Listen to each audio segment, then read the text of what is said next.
Senhor nosso Deus, nosso Pai, graças te damos, Senhor Deus, porque o Senhor nos conservou a vida até este momento. Muito obrigado, ó Pai, porque o Senhor nos permite hoje estar comemorando 26 anos de igreja aqui organizada. Sabemos, ó Pai, de todas as lutas, de todas as dificuldades, mas o Senhor em tudo nos abençoou. E agora, Pai, neste momento nós te rendemos graças, porque nós temos o privilégio, Deus, de ofertar ao Senhor, contribuir, ó Deus, com a sua causa, com nossos dízimos, com nossos ofertas. Nós te clamamos, ó Pai, em nome de Jesus, que o Senhor visite o coração de cada um, ó Deus, trazendo alegria no coração de poder participar deste momento tão especial na vida do crente, que é de retribuir aquilo que o Senhor tem nos dado com antecedência. Te clamamos, ó Pai, em nome de Jesus, que o Senhor continue com a tua mão estendida sobre a sua igreja, abençoando, suprindo, Senhor, em todas as necessidades. Que haja fartura, que nada nos falte, para a honra e glória do nosso nome. Oramos em nome de Jesus. Amém. Vamos nos colocar de pé mais uma vez e continuar adorando ao Senhor também com os nossos louvores.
seja Deus. Aleluia.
E nós te agradecemos por ter alcançado a nossa vida. Obrigada, Senhor Jesus. Nós estamos esperando o Senhor voltar. Amém. Como a igreja adornada, como noiva preparada. Nós estamos aqui declarando Maranata. Vem, Senhor Jesus, buscar a tua igreja. Venha, Pai, nos levar para aquele lugar onde o Senhor vai enxugar dos olhos toda lágrima, onde não haverá dor, não haverá choro, não haverá doenças, não haverá crimes, não haverá mortes, mas nós habitaremos eternamente contigo.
Amém.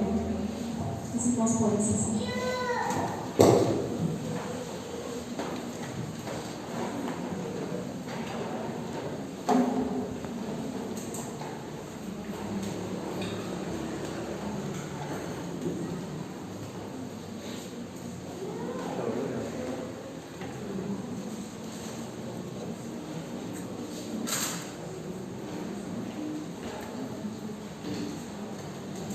Boa noite, povo.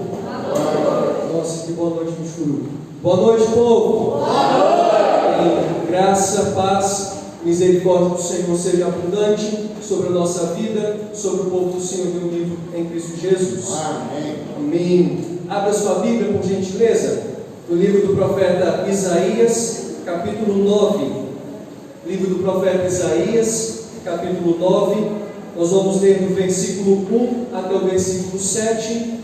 Será o texto do nosso alimento, texto para o nosso maná, texto para que o Senhor ministre ao nosso coração em Cristo Jesus.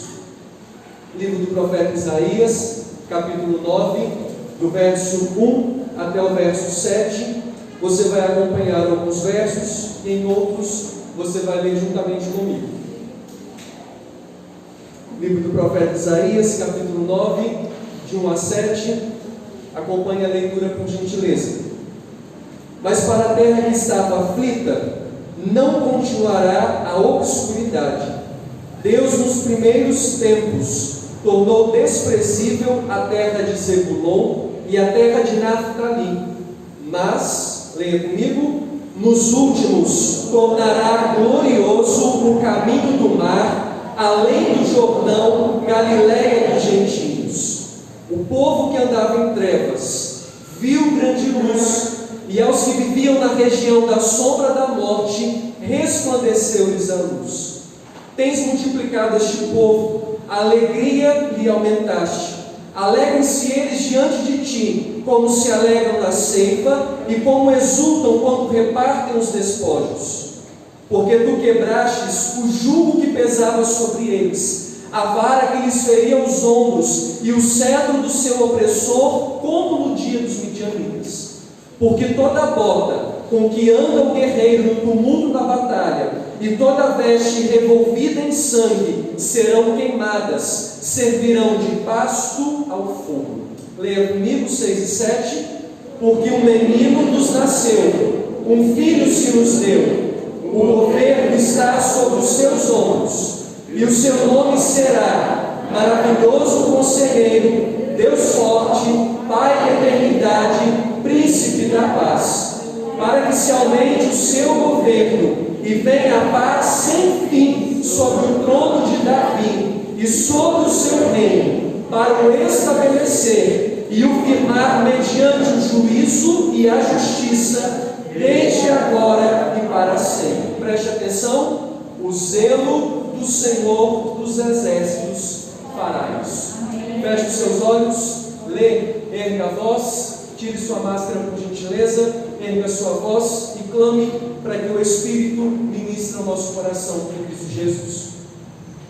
Pai, nós te louvamos pela tua palavra, Senhor, que foi lida.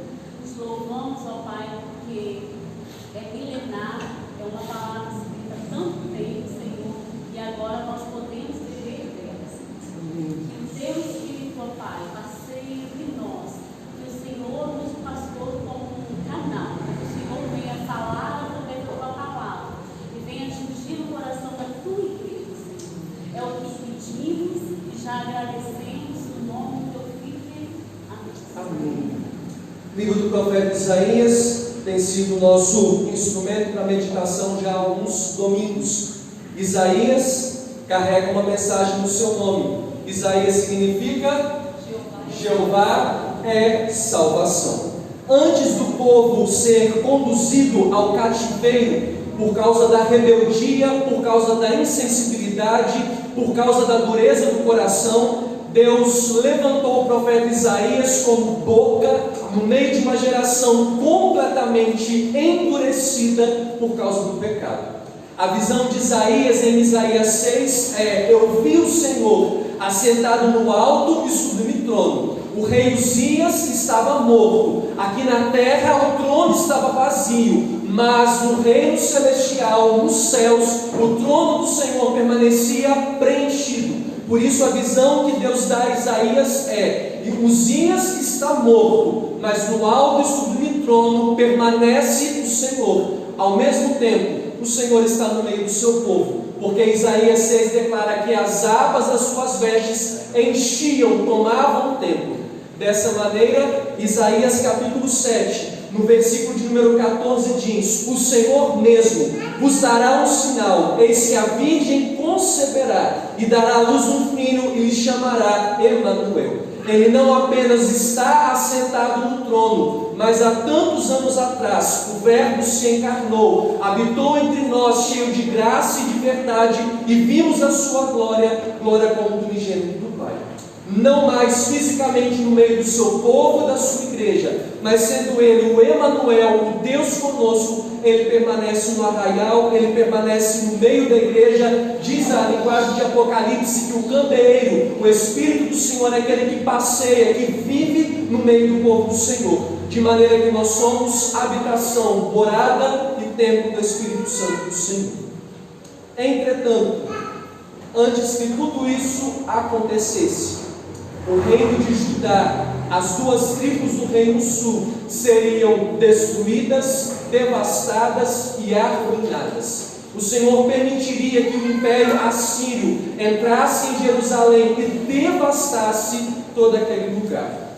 E aí eu chamo a sua atenção para Isaías 9, quando o verso 1 começa dizendo assim: mas para a terra que estava aflita não continuará a obscuridade.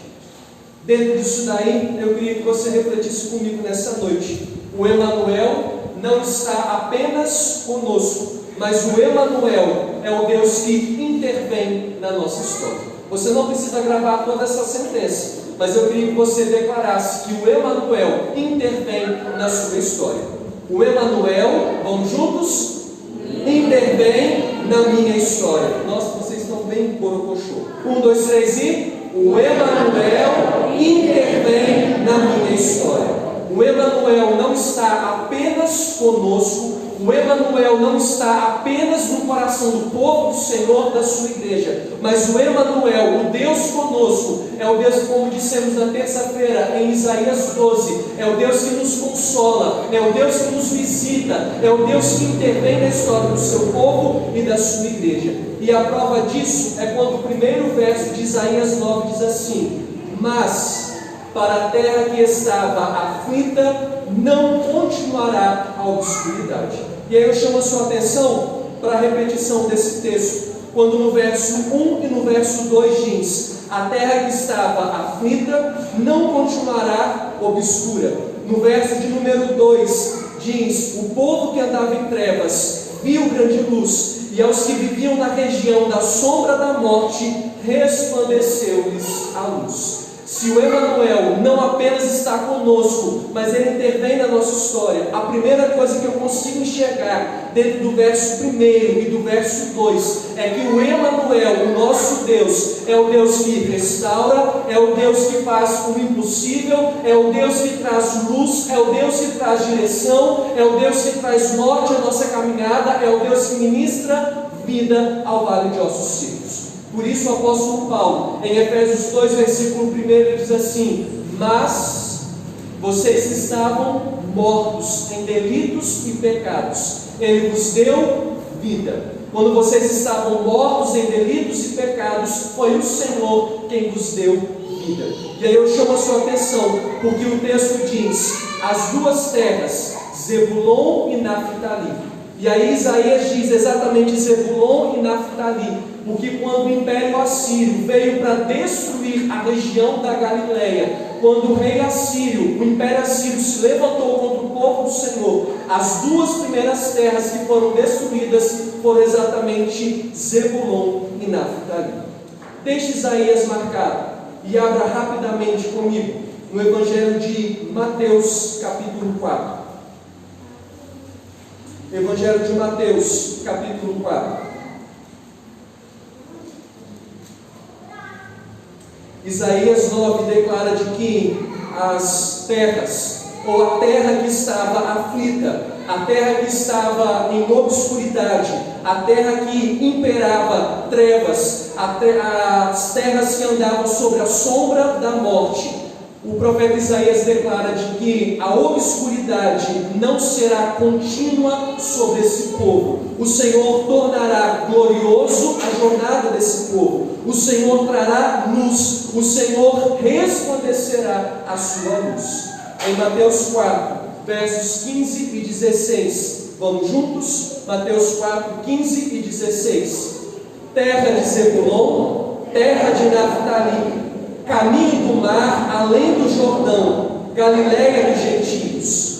O povo que jazia em trevas viu grande luz, e aos que viviam na região e sombra da morte, resplandeceu-lhes a luz. De maneira prática, para você entender o que o profeta Isaías está dizendo, as duas terras que primeiro foram destruídas pelo Império Assírio, Zebulon e Naftali, foram transformadas no ministério de Cristo como caminho glorioso. Ela se tornará caminho glorioso do mar.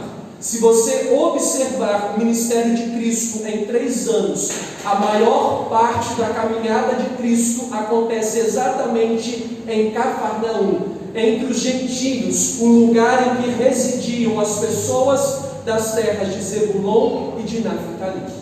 Lembre-se da palavra de João 1, versículo 11. Ele veio para o que era seu, mas os seus não receberam. Mas a todos quantos o receberam, diz o versículo 12, deu-lhes o direito, o poder de serem feitos filhos de Deus, a saber, os que creem no seu nome. Diante disso, Isaías começa dizendo assim: há caos. Nos nossos dias, diz o profeta Isaías, há um povo aflito, há um povo sem esperança, há um povo que caminha sobre trevas, há um povo que caminha para a perdição, há um povo que anda como ovelhas sem pastoreio, sem rumo, sem direção. Entretanto, a caminhada desse povo, em algum momento da história, ela se tornará gloriosa. Porque diz as Escrituras, onde existia trevas, haverá grande luz. Os que viviam na região da sombra da morte, resplandecerá a luz. Se você olhar para o seu passado, e se você olhar para a sua história, você há de concordar com Isaías 9, de que até um certo tempo da sua vida, você caminhava sem rumo, sem direção, em trevas, em grilhões, em maldições. Porque ainda estávamos distantes, arruinados e completamente tomados e destruídos pelo pecado. O Dr. Russell Shedd, ele diz assim, pensando em Isaías 9:1, a vida, por mais movimentada que seja, é apenas o prelúdio da morte, quando se desconhece o gozo das realidades espirituais que Cristo veio oferecer.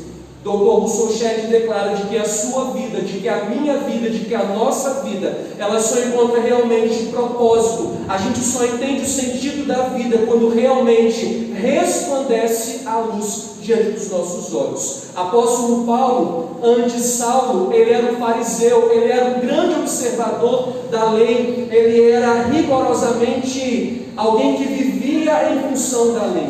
Até o dia em que ele vai a caminho para Jerusalém, para destruir o povo do Senhor. No meio do caminho, uma grande luz brilha diante dos seus olhos, a ponto de torná-lo meio que como que cego, precisando de receber a oração de Ananias, para que as escamas dos seus olhos fossem desvendadas e que caíssem e os seus olhos fossem abertos. Perceba você que as nossas obras, as nossas tradições, o guardar da lei, o viver de maneira tão rigorosa em alguns sentidos da Escritura, não vai ter propósito algum, se não antes nos encontrarmos com Cristo Jesus. Por isso João 8, versículo 12 diz, eu sou a luz do mundo, quem me segue não andará em trevas. Diante disso, verso 3, verso 4 e verso 5, leia comigo com gentileza, Isaías 9, versos 3, 4 e 5, vamos juntos? Tens multiplicado este povo, a alegria lhe aumentaste, alegrem-se eles diante de ti, como se alegram na ceifa, e como exultam quando repartem os despojos. porque tu quebrastes o jugo que pesava sobre eles, a vara que lhe feria os ombros, e o cetro do seu opressor, como no dia dos midianitas. Porque toda a bota com que anda o guerreiro no tumulto da batalha, e toda veste revolvida em sangue, serão queimadas, servirão de pasto ao fogo. O Emanuel não é apenas o Deus que está conosco, mas Ele é o Deus que intervém, que visita e que muda a nossa história. Nos versos 1 e no verso 2, Ele se apresenta como Deus que restaura, como Deus que traz vida, como Deus que traz direção, como Deus que traz rumo, como Deus que traz norte à nossa caminhada. Do verso 3 até o verso de número 5, Ele é o Deus que quebra a opressão e põe o seu povo em liberdade. Perceba as expressões que Isaías usa. O Senhor tem multiplicado o povo. A alegria desse povo foi aumentada. Eles estão tão alegres, tão eufóricos, tão exultantes e tão jubilosos, que é como se eles estivessem diante de uma vasta colheita, prontos para colher um monte de abacaxi, um monte de mandioca, um grande arrozal. Eles se apresentam diante do Senhor em grande festa. A alegria é algo incontido diante deles. E diz ainda o texto, eles estão tão alegres que eles exultam entre si, como se eles tivessem voltado da guerra, cheios de despojos, e dividindo, partilhando os despojos recebidos. Diz o verso 4, tão somente, ou sobretudo, porque o Senhor quebrou o jugo que pesava sobre eles. Porque o Senhor quebrou a vara que lhe feria os ombros, porque o Senhor quebrou o cetro do opressor, como no dia dos midianitas. Não sei se você se lembra ou se você conhece a história de Gideão com os midianitas. Todos os anos, em tempo da colheita, os midianitas desciam no arraial dos israelitas e consumiam todo o trigo e toda a cevada. Eles saqueavam, roubavam, assaltavam os celeiros do povo do Senhor, até o dia que Deus levanta Gideão. E aí Gideão lhe diz assim: Senhor, eu sou muito pequeno, a minha tribo é a menor de todas, e entre a minha tribo eu sou a menor pessoa de todos da minha casa. E o Senhor fala: vai, Gideão, vai na tua força. E aí a obra do Senhor era tão somente de Gideão e o povo confiar. Eles iam lutar contra os midianitas, que eram muito mais fortes e numerosos, apenas com cântaros, com trombetas e com tochas de fogo. Porque o zelo do Senhor dos exércitos é que faria ou traria vitória sobre o povo de Deus. As Escrituras em Isaías 9 declara: o Senhor quebrou o jugo que pesava sobre nós, a vara que feria os nossos ombros, o cetro do opressor que era contra nós, o Senhor desfez. E Ele desfez, Ele quebrou e Ele pagou o preço, exatamente quando Ele tomou sobre os seus ombros o madeiro, o peso da cruz. Por isso o Evangelho de Mateus, em Mateus 11, 28 a 30 diz: venham a mim todos vocês que estão cansados e sobrecarregados, eu vos aliviarei. Tomai sobre vós o meu jugo e aprendei de mim, que sou manso e humilde de coração, e achareis descanso para a vossa alma. O verso 30 diz assim: o meu jugo é suave e o meu fardo é leve. Perceba você que Isaías está dizendo: existia um jugo sobre o povo do Senhor. Jugo é canga. Canga é aquilo que une dois cavalos, dois bois, duas vacas, dois touros que vão puxar uma carroça. E Isaías fala: o Emanuel, aquele que restaura a sorte do povo de Deus, aquele que traz vida, aquele que muda a nossa história, ele quebrou os grilhões da opressão e ele pôs o seu povo em liberdade. Por isso o apóstolo Paulo declara: onde há o Espírito do Senhor, ali há, portanto, liberdade. O próprio Cristo diz: o meu jugo é suave e o meu fardo é leve. Por isso o verso 5 declara: toda a bota com que anda o guerreiro no tumulto da batalha, e toda a veste revolvida em sangue, serão queimadas, servirão de pasto ao fogo. O que Isaías está dizendo no verso 5: o Senhor limpará a eira, o Senhor trará paz sobre o seu povo. O Senhor vai permitir sim que os assírios, os medos, os persas, os romanos se levantem contra o povo do Senhor. Mas quando o Verbo se encarnar e habitar no meio do povo do Senhor, o Senhor vai destruir todos quantos se levantarem contra a igreja de Cristo Jesus. Por isso diz o verso 6, leia comigo: porque o menino nos nasceu, um filho se nos deu, o governo está sobre os seus ombros, e o seu nome será Maravilhoso Conselheiro, Deus Forte, Pai da Eternidade e Príncipe da Paz. Isaías, no capítulo 7, versículo 14, ele diz que a virgem vai conceber, e o filho da virgem se chamará Emanuel, o Deus conosco. Isaías 9, versículo 6 declara: um menino vai nascer, um filho nos será dado. O governo está exatamente sobre os seus ombros. Perceba o nome que o Messias, o Filho de Deus, o Emanuel, vai carregar. O seu nome será Maravilhoso Conselheiro, Deus Forte, Pai da Eternidade e Príncipe da Paz. O salmista declara que o Senhor nos aconselha até mesmo pelas madrugadas. O Senhor ministra algo ao nosso coração, até mesmo enquanto nós dormimos. Se estamos sem rumo, sem direção, inquietos ou ansiosos, basta abrir as Escrituras, que o maravilhoso conselheiro traz paz, alento, direção e caminhada sobre a nossa vida. Afinal, Ele é a luz. Mas eu chamo a sua atenção principalmente para os outros três nomes quando declaro Deus Forte, Pai da Eternidade e Príncipe da Paz. A expressão Deus Forte significa que o Emanuel é o Deus irresistível. O Emanuel é aquele que é campeão nas batalhas. Por isso, ainda que nós caminhemos em meio ao caos, o nosso coração está em paz, ou desfruta de paz, por acreditarmos de que o Deus forte, que é irresistível, campeão nas batalhas, Ele permanece assentado no seu trono, e soberanamente é Ele quem conduz a história do seu povo, da sua igreja. Por isso, diante da confissão de Pedro, quando o Senhor Jesus Cristo declara: tu és Pedro, sobre esta pedra edificarei a minha igreja, de maneira que as portas do inferno não prevalecerão contra a igreja de Cristo Jesus. As portas do inferno não prevalecem contra a igreja de Cristo, porque a igreja é do Senhor. Ele é o cabeça, Ele é o Senhor da seara, e a sua igreja está exatamente alicerçada sobre esta rocha fundamental, pedra angular, que significa ser alguém irresistível. Mas diz ainda Isaías que Ele é o Pai da eternidade.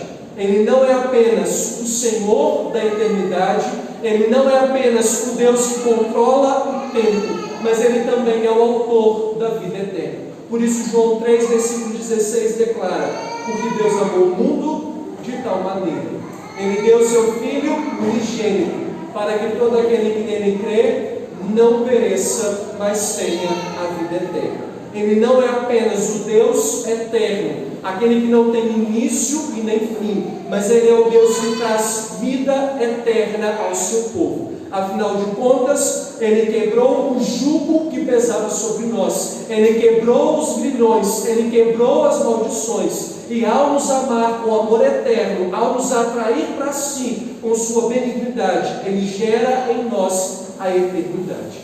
Por fim, declara o profeta Isaías: Ele também é o príncipe da paz. Príncipe da paz não significa que a gente não vai ter conflitos, desavenças, problemas e adversidades. O profeta Isaías declara que nessa paz significa que o Senhor trará saúde para a alma do doente pecador. Por isso Romanos 5, versículo 1 diz: justificados por meio da fé em Cristo Jesus, temos paz com Deus.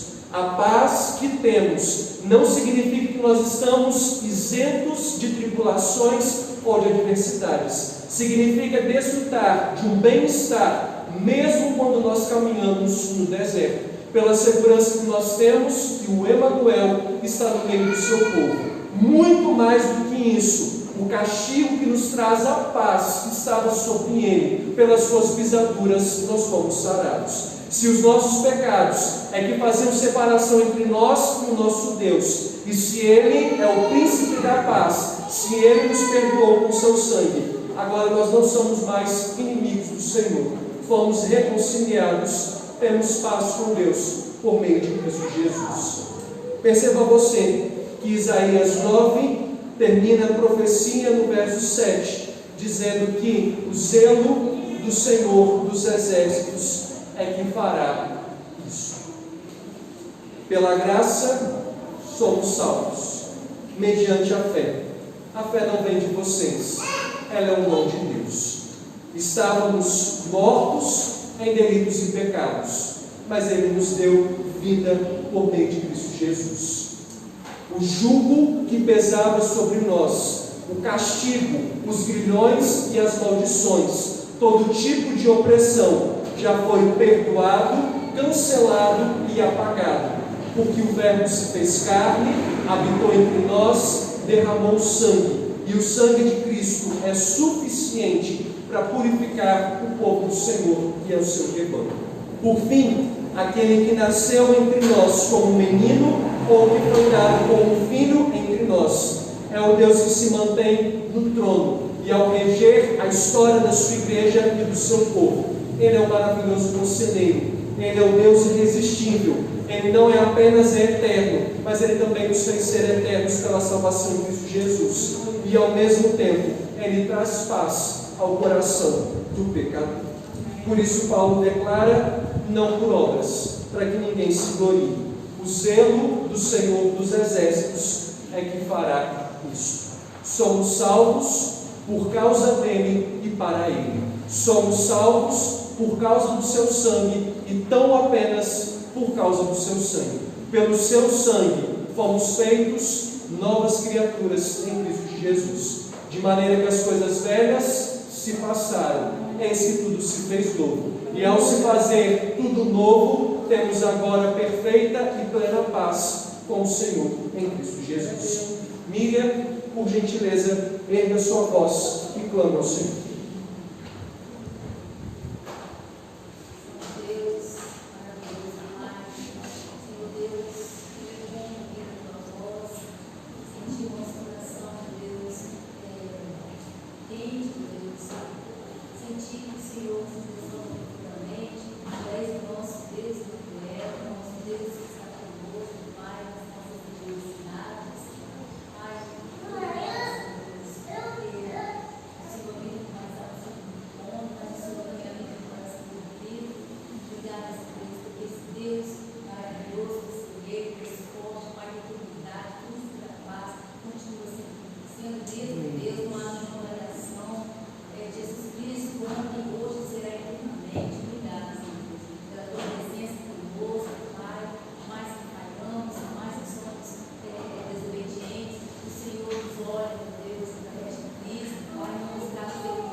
Por gentileza, no livro do profeta Isaías, capítulo 12.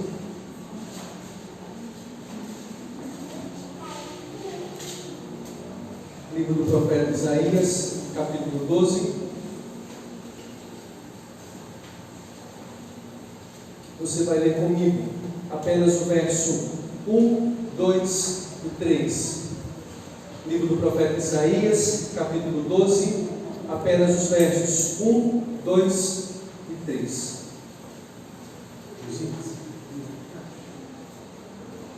Livro do profeta Isaías, capítulo 12, versículos 1, 2 e 3. Vamos todos juntos? Orarás naquele dia, graças te dou, ó Senhor, porque ainda que tirastes contra mim, a tua ira se retirou, e tu me consolas. Eis que Deus é a minha salvação, confiarei e não temerei, porque o Senhor Deus é a minha força e o meu cântico, Ele se tornou a minha salvação. Vós, com alegria, tirareis água das fontes da salvação. Chamo sua atenção para o verso 1, quando a parte final declara assim: ainda que tirastes contra mim, a tua ira se retirou, e o Senhor, tu me consolas. Na terça-feira nós trouxemos a nossa memória de que a expressão consolas significa que é o Deus que visita, o Deus que intervém graciosamente na história do povo do Senhor. Perceba que ainda que o Senhor tenha motivo suficiente para se irar contra nós, pela sua graça, por sua misericórdia, Ele removeu a sua ira e Ele nos visitou. A sua visitação se deu exatamente quando Cristo subiu ao madeiro. Ele pagou o preço da dívida que constava contra nós por causa dos nossos pecados. E pelo fato dele ter morrido pelos nossos pecados, agora nós temos paz com Deus. Por isso declara o profeta Isaías: porque o Senhor Deus é a minha força, o meu cântico, e Ele se tornou a minha salvação. Ele se tornou o meu socorro espiritual. Ele se tornou o meu libertador. Ele se tornou o meu redentor. Por isso, com alegria, temos o privilégio de ir às fontes da água da salvação e de beber a água que verdadeiramente sacia a nossa sede espiritual. A água que realmente purifica o nosso íntimo, o nosso pecado, das nossas mazelas e imperfeições. Se nos acertamos nessa noite à mesa com o Senhor, é porque o Senhor um dia olhou para a minha vida e para a sua vida, e com graça e com misericórdia, Ele removeu, Ele cancelou, porque Ele pagou o escrito de dívida que constava de ordenança sobre nós. Por isso, nessa noite, nós somos convidados a partir do pão, a beber o cálice, trazendo a memória de que o escrito de dívida foi pago e cancelado. Declara, portanto, o apóstolo Paulo em Romanos 8, versículo 1: agora já não há nenhuma condenação sobre aqueles que estão em Cristo Jesus. Por isso, em Romanos 5, primeiro, justificados mediante a fé, temos paz com Deus por meio de Cristo Jesus. Nós não somos perfeitos, não somos justos, mas por causa do sacrifício de Cristo, por sermos habitação do Espírito, o próprio Deus olha para o nosso interior e enxerga a pessoa de Cristo. E ao enxergar a pessoa de Cristo, Ele nos declara justificados. O pecado já não tem mais domínio sobre nós, porque onde abundou o pecado, superabundou a graça do Senhor. Feche os seus olhos nesse instante e renda graças pelo privilégio que você e eu temos de assentarmos à mesa com o Senhor. É manifestação exclusivamente da graça e da misericórdia do Senhor.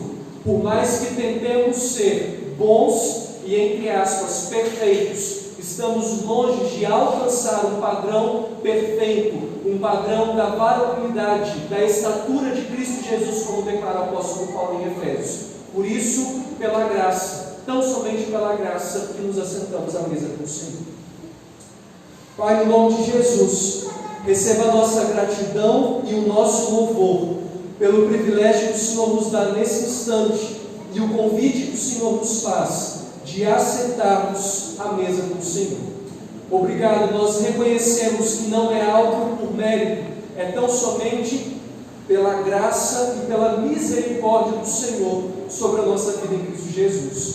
Muito obrigado porque onde abundou o pecado, onde o pecado se tornou manifesto e revelado, superabundou, em proporção maior foi derramada a graça do Senhor.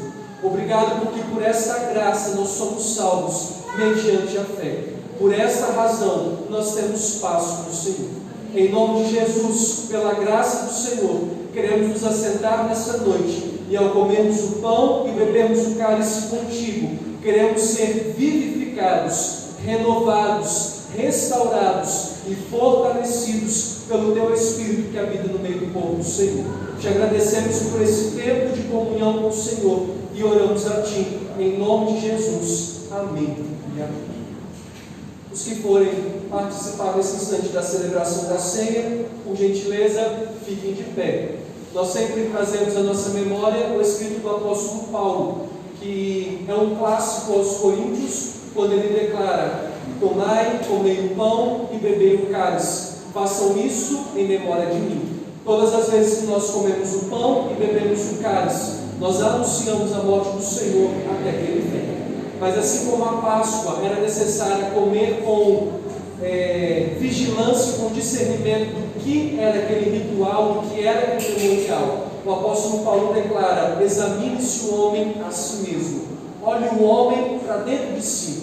E ao olhar para dentro de si, ao se examinar, ao olhar para o seu interior e não para o seu vizinho, assente-se à mesa do Senhor, coma o pão e beba o cálice. Não existindo o discernimento, a condenação. Perceba você de que o mesmo pão e o mesmo cálice que pode ser bênção para aquele que come com discernimento espiritual, também pode ser meio de desgraça e de condenação para aquele que se assenta de forma despreparada à mesa do Senhor. Por isso, nessa noite há um convite, mas o convite ele só pode ser aceito desde que eu e você estejamos em comunhão com o Senhor. Se porventura você for de alguma igreja evangélica, de alguma outra denominação cristã evangélica, se você já foi batizado e professou a sua fé, você também pode se sentar conosco à mesa do Senhor. Lembrando que é necessário não apenas a comunhão com o Senhor da igreja, mas também com a igreja da qual eu e você fazemos parte. O Ministério de Louvor vai vir à frente, os presbíteros Josias, Adílio, o Siri vai cantar conosco no louvor. Então somente o presbítero Adílio e Josias nos servirão com o pão e com o cálice. Aguarde até que todos sejam servidos com o pão e com o cálice. Depois que todos tiverem sido servidos, aí sim comeremos e beberemos todos juntos.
O Senhor Jesus Cristo, na noite em que foi traído, Ele tomou o pão, Ele partiu, deu graças, distribuiu aos seus discípulos e, de forma semelhante, Ele tomou um dos cálices que estavam sobre a mesa. E, ao dar graças, Ele também disse para os seus discípulos: comei e bebei, façam isto em memória de mim. Com relação ao cálice, Ele disse: este é o cálice da nova aliança do meu sangue, derramado em favor de muitos para a remissão dos pecados. Comemos e bebemos, porque sua graça foi abundante sobre nós em Cristo Jesus.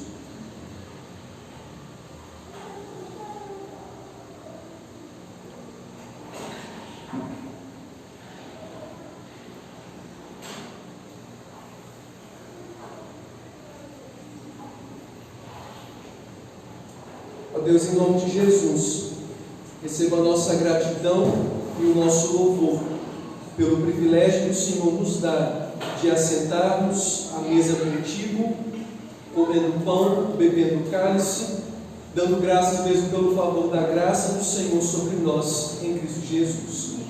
Muito obrigado porque com amor eterno o Senhor nos amou e com benignidade foi o Senhor mesmo quem nos atraiu à presença do Senhor.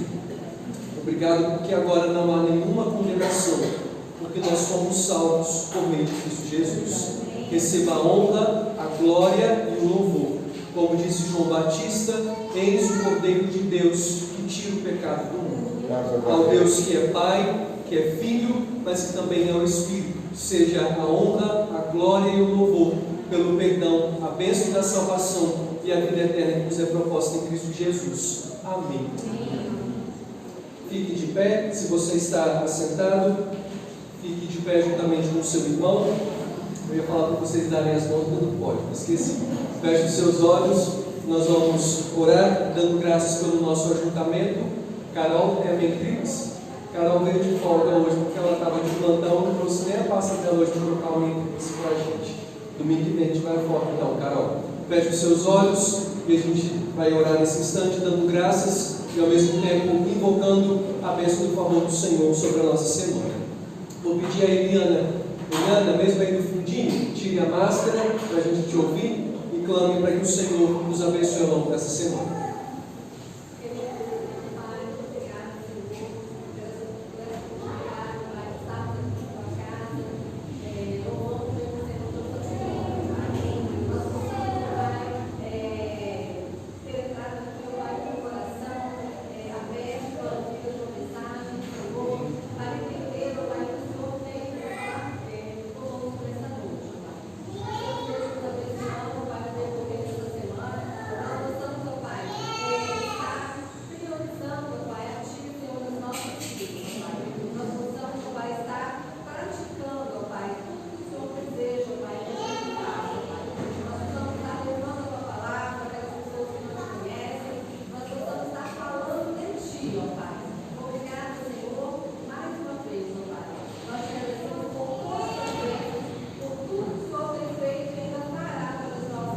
Amém, Jesus. E assim, queridos irmãos, que a graça do Deus eterno, o amor e a misericórdia de Cristo Jesus, consolação, conforto, os dons do Espírito sejam sobre nós e sobre todo o povo do Senhor espalhado sobre a face da terra, hoje e pelos séculos dos séculos. Amém. A você que está aqui conosco, se assente, guarde um segundinho. Você que está do outro lado, Deus te abençoe com sua semana, derrame graça e misericórdia sobre a sua vida e sua família em Cristo Jesus. Deus te abençoe.